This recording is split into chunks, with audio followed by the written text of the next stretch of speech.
Hello there and welcome back to my YouTube channel. This is Cassie. Today I have a super easy watercolor background for beginners that I wanted to share with you. So let's go ahead and talk about what we need. You will need some watercolor paper. Any watercolor paper will do. I just happen to have the Arteza Expert watercolor paper. You're going to need a paintbrush. I'll show you mine later, but any paintbrush will do. You'll need watercolors. Even the Crayola or praying ones that your kids have would work. And you're going to need painter's tape or low tack tape. I'm going to be using the Arteza 36 pan set, but like I said, any would do. I've got my watercolor paper cut down to 4 1/4 by 5.5 inches. It's just the standard size of an A2 size card. And I've pulled a decent amount of painter's tape, and I'm sticking that down onto my glass mat. If you don't have a glass mat, you could do it on a self-healing mat. But I'm going to be using a T-ruler. A regular ruler would work as well. I just happen to find the T-ruler works better for me. And you're going to want an X-Acto knife if you have painter's tape that is like the inch thick.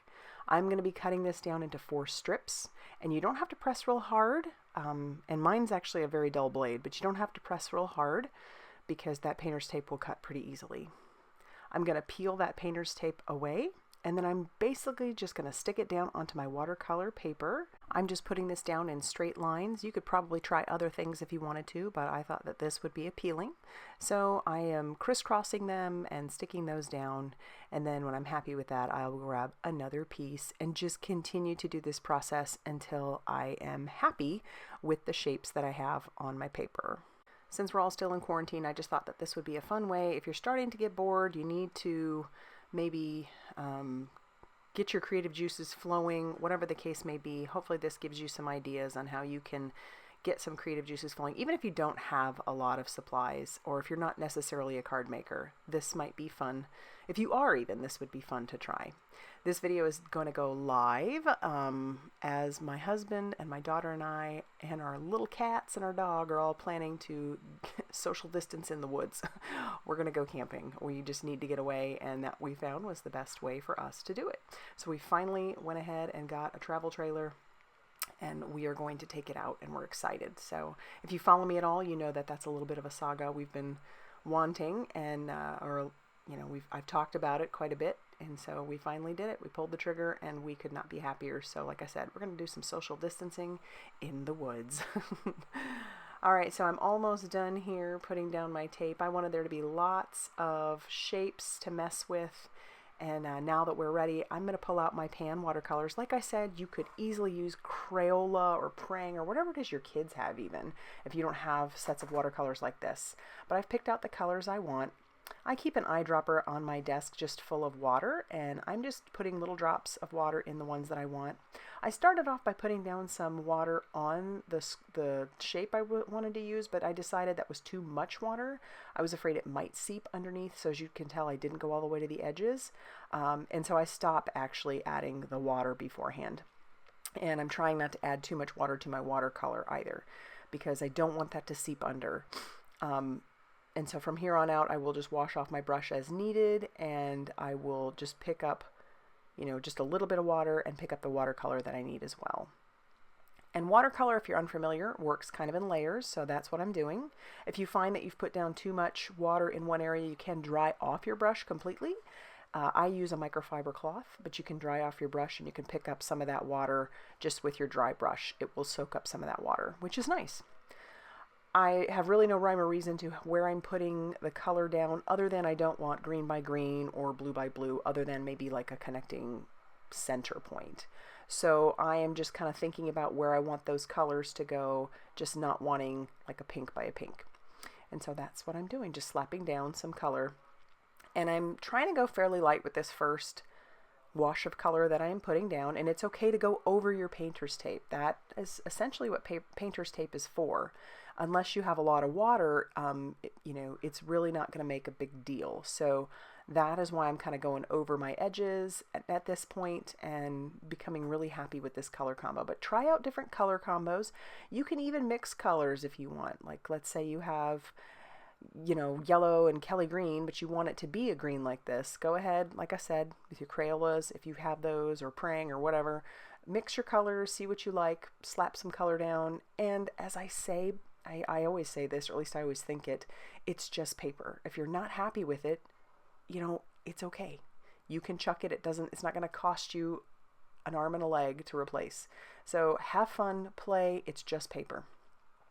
All right, I am going to heat set this. I'm using the lightest setting of heat on my heat tool. It has 2 settings. If you don't have a heat tool, don't worry about it. You can set it and walk away. Just let it dry a little bit. You don't have to have it be completely dry, because I'm not letting it completely dry, but I do want it to be dry a little bit. So I'm just heat setting that. Like I said, if you don't have a heat tool, you could even use your hair dryer. Your hair dryer would work too. And now what I'm doing is I'm coming in with another bit of color. I'm trying to keep that color mostly to the left-hand side. So as you can tell, I'm not putting it all the way down. I'm just putting a dark bit of color on the left-hand side. I'll clean off my brush and even dab it off, just having a little bit of water on that brush, and then I will pull the color out a little bit more. So this is what I meant by when I said working in layers. And so I'll do that with all of the colors. I'm doing it with the blue now.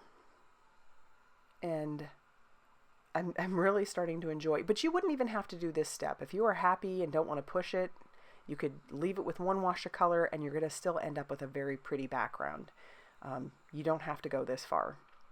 I just wanted to, because I wanted to see if I could do it. And it worked beautifully.